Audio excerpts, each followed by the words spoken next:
그림자를 마주할 때 비로소 나를 다스린다. 지금 이 영상을 틀고 있는 당신이 어떤 상태인지 나는 알 것 같습니다. 바깥에서 보면 당신의 삶은 무너지지 않았습니다. 가족은 있고 자리는 있고 지금껏 해야 할 일들을 빠짐없이 해왔습니다. 그런데도 어딘가 이상합니다. 설명하기 어려운 무게가 가슴 한켠에 늘 걸려 있습니다. 새벽에 문득 눈이 떠지고 아무 이유 없이 허전합니다. 사람들과 함께 있어도 혼자인 것 같고 웃고 있어도 웃음이 나를 채우지 않습니다. 이 피로가 어디서 오는지 모르겠습니다. 쉬면 나아질까 싶어 쉬어봤지만 그 허전함은 쉰다고 사라지는 게 아닙니다. 더 열심히 살면 달라질까 싶어 애써봤지만 뭔가를 더 이루어도 그 텅 빈 자리는 그대로입니다. 이 감각이 이미 낯설지 않다면 오늘 이 이야기가 당신을 위한 이야기일 수 있습니다. 이 영상은 당신을 위로하지 않을 것입니다. 모든 것이 잘 될 것이라고 말하지 않을 것입니다. 대신 하나의 질문을 함께 들여다볼 것입니다. 지금 내 안에서 무슨 일이 일어나고 있는가? 그리고 그것이 왜 일어나고 있는가 하는 질문입니다. 칼 융은 인간의 내면을 평생 탐구한 심리학자였습니다. 그는 인간의 고통 대부분이 바깥에서 오는 것이 아니라 자기 자신의 어떤 부분을 외면하거나 억누르는 데서 온다고 보았습니다. 그리고 그는 이렇게 말했습니다. 인생의 후반은 앞으로 나아가는 시간이 아니라 안으로 돌아가는 시간이라고. 영상의 가장 깊은 이야기가 후반부에 있습니다. 많은 분들이 바로 그 지점에서 잠시 멈추게 된다고 합니다. 지금 마음이 무거운 것이 있다면 댓글에 단 한 줄만 남겨주세요. 어떤 감정인지, 무엇이 걸리는지, 그것을 언어로 꺼내는 것만으로도 무언가가 이미 조금씩 달라집니다. 그 한 줄이 당신이 자신의 내면과 나누는 첫 번째 대화가 될 수 있습니다. 역할이라는 이름의 삶. 우리는 아주 어릴 때부터 하나의 기술을 익힙니다. 무엇을 해야 칭찬을 받고 무엇을 하면 외면을 받는지를 재빠르게 파악하는 기술입니다. 이 학습은 의식적으로 이루어지지 않습니다. 아이는 그저 살아남기 위해, 사랑받기 위해, 안전하기 위해 주변의 신호를 읽고 그에 맞추어 자신을 조금씩 빚어나갑니다. 잘 울지 않으면 씩씩하다고 칭찬을 받습니다. 그러면 아이는 울음을 참는 법을 배웁니다. 공부를 잘하면 가족이 기뻐합니다. 그러면 아이는 공부하는 아이가 됩니다. 욕심을 부리면 눈총을 받습니다. 그러면 아이는 욕심이 없는 척하는 법을 배웁니다. 이 과정이 반복되면서 하나의 형태가 만들어집니다. 세상을 향해 내미는 얼굴, 융이 페르소나라고 부른 것이 생겨납니다. 페르소나는 원래 고대 그리스 연극에서 배우들이 쓰던 가면을 뜻하는 말입니다. 융은 이것을 가져다 우리가 사회 속에서 쓰는 얼굴, 즉 역할의 얼굴이라 불렀습니다. 이 가면은 나쁜 것이 아닙니다. 사회 안에서 살아가기 위해서는 어느 정도의 역할이 필요합니다. 문제는 가면이 피부에 달라붙을 때 시작됩니다. 효자인 아들, 가족을 책임지는 가장, 성실한 직원, 언제나 든든한 엄마. 이 역할들을 수십 년 동안 완벽하게 수행해왔다면 어느 순간 자신이 역할인지 사람인지 더 이상 구분이 되지 않습니다. 역할이 나를 먹어버린 것입니다. 그리고 이 지점에서 어떤 사람들은 아무 이유 없이 멍해집니다. 이 역할을 다 하고 있는데 왜 나는 나처럼 느껴지지 않는가? 이것이 바로 융이 주목한 중년의 균열입니다. 중년의 위기를 많은 사람들이 오해합니다. 나약함이라고 부르거나 사치스러운 고민이라고 치부하거나 나이 들면 다 그런 거 아니냐고 넘겨버립니다. 하지만 융의 눈으로 보면 그것은 전혀 다른 것입니다. 그 균열은 수십 년간 억눌려 있던 자신의 진짜 부분이 처음으로 소리를 내기 시작하는 신호입니다. 가면이 깨지는 것이 아니라 가면 뒤에 있던 무언가가 마침내 숨을 쉬려는 것입니다. 어둠 속에 살아남은 것들, 우리가 어릴 때부터 가면을 만들어가는 과정에서 동시에 일어나는 일이 있습니다. 가면 밖으로 나올 수 없게 된 것들이 어딘가로 사라집니다. 아니, 정확히는 사라진 것이 아닙니다. 그것들은 어둠 속으로 밀려납니다. 융은 이것을 그림자라고 불렀습니다. 화를 내는 것이 나쁜 아이라는 말을 들으며 자랐다면 분노는 그림자 속으로 들어갑니다. 욕심을 부리면 부끄러운 것이라 배웠다면 욕망이 그림자 속으로 들어갑니다. 슬픔을 보이면 약한 것이라 여겨졌다면 슬픔이 그림자 속으로 들어갑니다. 경쟁심, 질투, 두려움, 게으름, 깊은 외로움, 이것들 모두 우리가 사회적으로 용납되지 않는다고 느낀 것들, 혹은 스스로 인정하기 두려웠던 것들이 한 곳에 모입니다. 그렇다면 이것들은 진짜로 사라졌을까요? 그렇지 않습니다. 그림자는 사라지지 않습니다. 그것은 그 자리에서 계속 살아 숨쉽니다. 다만 우리의 눈에 보이지 않는 곳에서 우리가 의식하지 못하는 방식으로 움직입니다. 그리고 때때로 돌아옵니다. 이유 없이 치밀어 오르는 짜증, 설명할 수 없는 불안감, 아무 문제가 없는데도 밀려오는 공허함, 가장 가까운 사람에게 터무니없이 날선 말을 내뱉고 나서 자신도 이해할 수 없는 경험, 무언가를 이루었는데 기쁘지 않고 오히려 더 허전한 느낌, 이것들이 대부분 그림자의 움직임입니다. 융은 이렇게 말했습니다. 의식의 빛 속으로 가져오지 않은 것은 운명이 되어 돌아온다고. 우리가 외면한 것들이 스스로 결정을 내리고 우리의 관계를 망가뜨리고 우리가 이해할 수 없는 선택을 하도록 만든다는 뜻입니다. 그림자는 그냥 어두운 구석에 얌전히 앉아있지 않습니다. 그것은 우리의 삶 속으로 끊임없이 스며들어 옵니다. 그림자는 악이 아닙니다. 이 점이 중요합니다.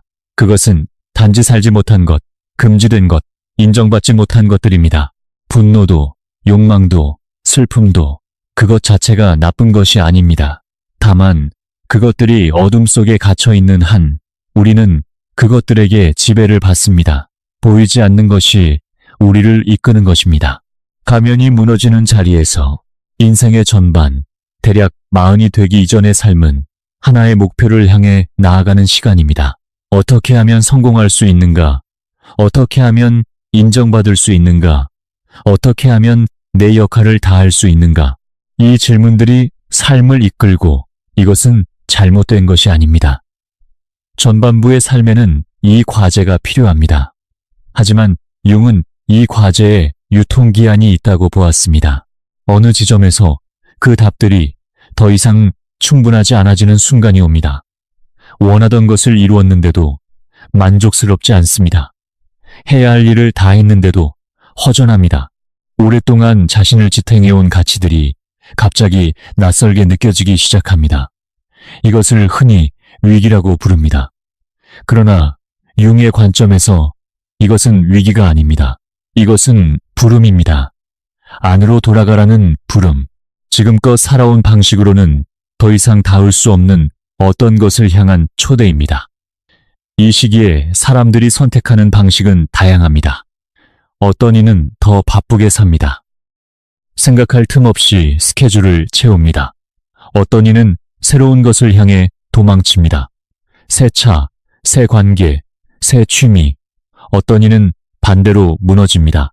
설명할 수 없는 우울 속으로 침잠합니다. 하지만 이 모든 반응의 아래에는 같은 것이 있습니다. 이 공허를 어떻게 해야 할지 모른다는 것, 그리고 그것을 마주하는 것이 너무 두렵다는 것입니다. 융은 이 공허가 처벌이 아니라고 말했습니다. 그것은 신호입니다. 전반부에 쓴 삶의 방식이 이제 한계에 다다랐다는 신호, 이제는 다른 방식이 필요하다는 신호, 그리고 그 다른 방식은 밖이 아니라 안에 있다는 것, 그것이 융이 중년을 바라보는 시선이었습니다. 당신이 지금 어느 지점에 있든, 이 공허가 얼마나 오래되었든, 그것이 단순한 불행이나 실패가 아닐 수 있다는 것, 그것이 어쩌면 당신 내면의 어떤 부분이 처음으로 소리를 내기 시작한 것일 수 있다는 것, 그 가능성을 잠깐 열어두고 이 이야기를 계속 따라와 주세요. 살지 못한 삶의 흔적. 그림자 외에 융이 주목한 또 하나의 현상이 있습니다. 그것은 우리가 되었을 수도 있지만 되지 않은 것들입니다. 살았을 수도 있지만 살지 않은 삶입니다. 어릴 때의 그림을 좋아했지만 그것이 밥이 되냐는 말을 들으며 접었습니다. 혼자만의 시간이 필요한 사람이었지만 그것이 이기적인 것처럼 여겨져 포기했습니다. 무언가를 하고 싶었지만 내 위치에서는 어울리지 않는다 싶어 묻어버렸습니다. 이렇게 접어두고 포기하고 묻어버린 것들이 어딘가에 쌓입니다. 이것들이 완전히 사라지는 것은 아닙니다. 그것들은 때때로 다른 모습으로 나타납니다. 자신과 다르게 자유롭게 사는 사람을 보았을 때 갑자기 마음이 무거워지는 것, 이유 없이 그 사람이 불편하거나 마음에 걸리는 것, 혹은 반대로 이유 없이 그 사람이 부러워서 가슴이 시린 것, 이 감각들이 살지 못한 삶의 흔적일 수 있습니다. 융은 투사라는 개념을 통해 이것을 설명합니다. 내가 자신 안에서 인정하지 못하는 것을 우리는 타인에게 투영합니다. 내 안의 욕망을 억누르고 있는 사람은 그 욕망을 드러내며 사는 사람을 보면 유독 불편하거나 강렬하게 비판하게 됩니다. 내 안의 슬픔을 허용하지 못하는 사람은 슬픔을 쉽게 표현하는 사람에게서 눈을 돌립니다. 이것이 왜 중요한가 하면 타인에 대한 강렬한 반응이 사실은 자신을 보는 거울이기 때문입니다. 누군가가 몹시 거슬리고 그 이유를 제대로 설명하기 어렵다면 그 감각이 어쩌면 내 안에 무언가를 가리키고 있을 수 있습니다. 그 사람이 나 자신의 어떤 부분을 반영하고 있는 것입니다. 이것은 다른 사람을 탓하지 말라는 뜻이 아닙니다. 다만 강렬한 감정이 일어날 때 그것이 외부의 문제만이 아닐 수 있다는 가능성을 열어두는 것. 그 감정이 나 자신의 어떤 부분을 비추고 있는 것은 아닌가 하고 잠깐 돌아보는 것. 융이 우리에게 제안하는 것은 바로 이 내면으로의 시선 전환입니다. 살지 못한 삶은 사라지지 않습니다. 그것은 막연한 그리움으로, 뜬금없는 후회로, 반복되는 꿈으로, 설명할 수 없는 공허로 계속해서 신호를 보냅니다. 그 신호를 들을 것인지, 외면할 것인지, 그것이 인생 후반의 기로입니다. 그림자를 마주하는 것의 의미. 그렇다면 그림자를 마주한다는 것은 무엇을 의미하는 것일까요? 나쁜 감정에 굴복하는 것일까요? 욕망에 따라 아무렇게나 사는 것일까요? 융이 말한 것은 그것이 아닙니다. 그림자를 마주한다는 것은 억눌러온 것들을 의식의 빛 앞으로 가져오는 것입니다. 외면하는 대신 바라보는 것입니다. 지금까지 인정하기 두려웠던 것들을 인정하는 것입니다. 나에게 이런 면이 있구나. 나에게 이런 욕망이 있었구나.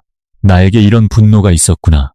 이것이 왜 중요한가 하면 보이지 않는 것은 우리를 지배하기 때문입니다. 억눌린 것은 없어지는 것이 아니라 우리가 모르는 사이에 우리의 선택과 관계와 감정 속으로 스며들어 옵니다. 하지만 그것을 의식의 빛 앞으로 가져올 때 우리는 그것에 지배당하는 대신 그것과 함께 있는 법을 배울 수 있습니다. 분노를 억누른 사람이 어느 날 그 분노를 처음으로 있는 그대로 바라볼 때 그 분노가 사라지는 것이 아닙니다. 하지만 그 분노가 무엇을 향한 것인지, 그것이 사실은 어떤 상처에서 온 것인지가 보이기 시작합니다. 그리고 그것을 바라보는 사람은 더 이상 그 분노에 의해 무방비하게 내던져지지 않습니다. 그것을 알아채고 그것과 함께 있고 그것을 선택하거나 선택하지 않을 수 있게 됩니다. 융은 이것을 통합이라고 불렀습니다. 그림자를 없애는 것이 아니라 그것을 자신의 일부로서 받아들이는 것. 인간은 빛만으로 이루어진 존재가 아닙니다. 빛과 어둠 모두를 품고 있는 것이 완전한 인간입니다. 그리고 그 어둠을 알아보는 사람만이 그것에 지배당하지 않을 수 있습니다. 이것이 힘입니다. 감정이 없어지는 것이 아니라 감정에 끌려다니지 않는 것. 더 이상 아무것도 느끼지 않는 사람이 되는 것이 아니라 느끼면서도 자신이 어디에 있는지 알 수 있는 사람이 되는 것. 융이 말한 그림자와의 화해가 가져다주는 것은 어떤 이상적인 평온이 아니라 이 현실적인 힘입니다. 온전함으로 가는 길, 개성화. 융은 인생의 후반부를 개성화의 시간이라고 불렀습니다. 한자어로 풀면 개인이 되어가는 과정이라 할 수 있습니다. 여기서 개인이 된다는 것은 자기 마음대로 산다는 뜻이 아닙니다. 그것은 자신의 모든 부분, 빛과 그림자, 역할과 역할 뒤의 사람, 성취한 것과 포기한 것 모두를 포함하는 온전한 자신이 되어가는 과정을 말합니다. 인생의 전반이 무엇을 이루고 어떻게 인정받을 것인가를 묻는 시간이라면 후반은 전혀 다른 질문을 묻는 시간입니다. 나는 진짜로 누구인가? 지금까지 살아온 것들 중에서 진정 내 것인 것은 무엇이고 그냥 따라온 것은 무엇인가? 이제부터 어떻게 살고 싶은가? 이 질문들은 대답하기 쉽지 않습니다. 어떤 것들은 오랫동안 앉아 있어야 조금씩 윤곽이 드러납니다. 하지만 융에게 있어 이 질문을 묻기 시작하는 것 자체가 이미 개성화의 시작입니다. 완성된 무언가가 아니라 향해 가는 과정. 그것이 인생 후반의 진짜 여정입니다. 그는 이렇게 말한 적이 있습니다. 나는 내 환자들에게서 인생 전반의 문제가 후반에도 해결책이 되는 경우를 본 적이 없다고. 성공, 성취, 인정, 효율. 이것들이 전반에는 삶을 이끄는 힘이 됩니다.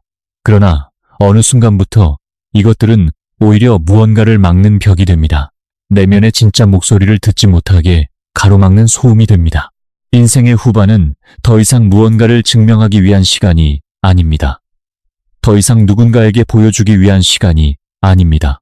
융의 말을 빌리자면 그것은 영혼이 처음으로 자신을 위해 살기 시작하는 시간입니다. 그리고 그 시작은 언제나 같은 자리에서 일어납니다. 지금까지 외면해온 것들을 처음으로 바라보는 자리에서 아무것도 모른 채 살아온 시간에 대하여 이 이야기가 자신의 이야기처럼 느껴지는 분들 중 어떤 분들은 이 순간 뒤늦게 깨달았다는 자책이 올라올 수도 있습니다. 왜 이제야 알았을까? 그동안 왜 그렇게 살았을까? 나는 내 자신에게 너무 가혹했던 게 아닐까? 하지만 융은 자책을 권유하지 않았습니다. 그것도 또 하나의 외면의 방식이 될 수 있기 때문입니다. 과거를 탓하면서 지금 이 순간에 머물지 않는 것, 그것도 자신을 마주하지 않는 하나의 방법입니다. 지금까지 그렇게 살아온 것에는 이유가 있었습니다. 살아남기 위해서, 사랑받기 위해서, 가족을 지키기 위해서, 역할을 다하기 위해서. 그 선택들은 당시에 당신이 할 수 있는 최선이었습니다. 그리고 지금 이 자리에서 처음으로 다른 질문을 묻기 시작한다는 것은 당신 안에 무언가가 아직 깨어 있다는 증거입니다. 이제 알아가는 것은 늦은 것이 아닙니다. 융이 개성화의 여정이 주로 인생 중반 이후에 시작된다고 말한 것은 그것이 그때가 되어야 비로소 가능해지기 때문입니다. 충분히 살아보고, 충분히 역할을 해보고, 충분히 바깥을 향해 달려본 다음에야 안으로 향하는 시선이 진짜로 의미를 가질 수 있습니다. 당신이 지금 이 질문들을 처음으로 진지하게 마주하고 있다면 그것은 당신 삶에서 어쩌면 가장 깊은 전환이 시작되고 있다는 신호일 수 있습니다.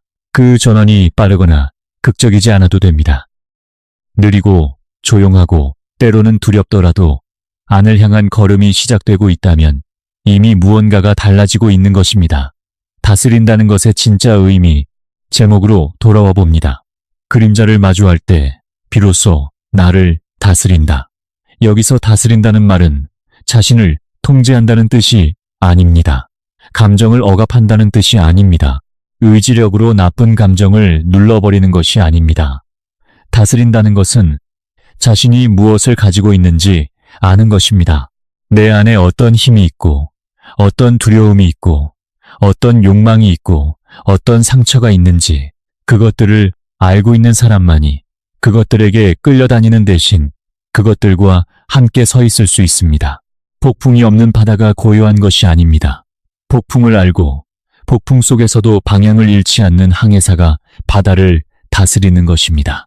감정이 없어지는 것이 강한 것이 아닙니다. 감정의 출처와 방향을 아는 사람이 강한 것입니다. 그리고 그 출은 언제나 그림자를 마주하는 것에서 시작됩니다. 두려워서 외면해 온 것들을 처음으로 돌아보는 것에서, 억눌러 온 것들을 처음으로 이름 붙이는 것에서, 부끄러워서 숨겨온 것들을 처음으로 나 자신 앞에서 꺼내놓는 것에서, 그 시작이 화려할 필요는 없습니다.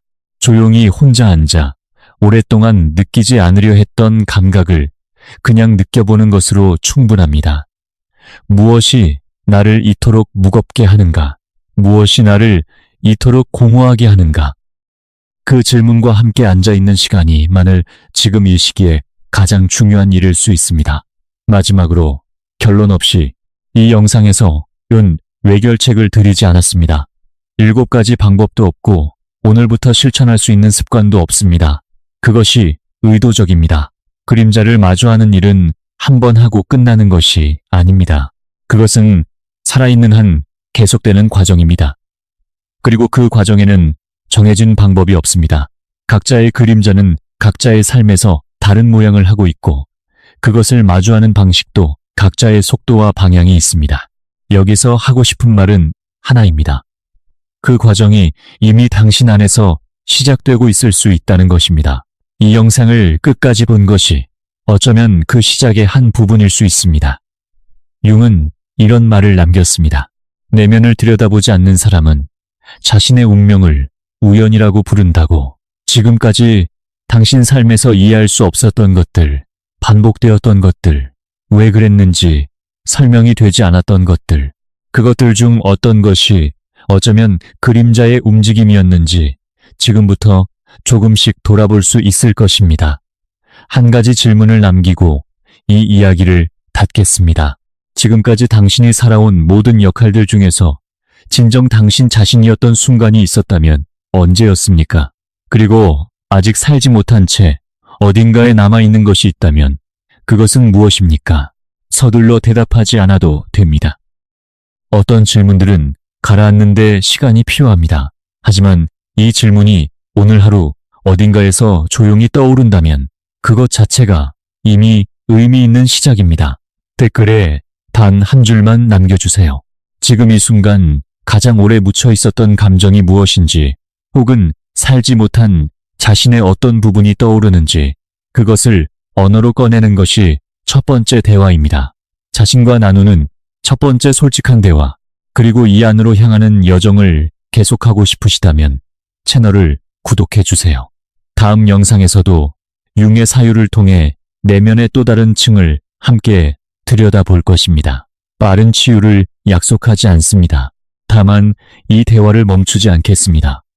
자신과의 대화를 멈추지 않는 사람이 되고 싶다면 함께 걸어가겠습니다.